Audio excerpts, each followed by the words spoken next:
কবরের জীবনটা আসল জীবন। বিশ্বনবী দোয়া করতেন, আল্লাহুম্মা ইন্না নাউযু বিকা মিন আযাবিল কবর। আল্লাহ, আমি আপনার কাছে কবরের আযাব থেকে পানাহ চাই, কবরের আযাব থেকে বাঁচতে চাই। এই কবরের মধ্যে অনেক ফিতনা হবে, অনেক সুয়াল হবে। কবরে প্রশ্ন আছে না নাই?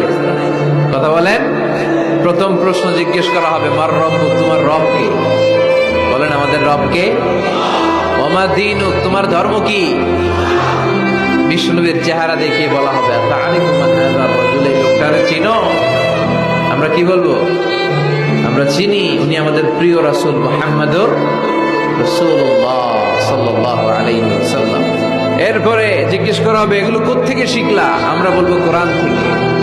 ফায়ুফসাহু লাহু কবরুহু ৭০ যিরাআন, সুন্দর সুন্দর উত্তর করতে পারলে আপনার কবরটারে ৭০ হাত লম্বা করে দেওয়া হবে।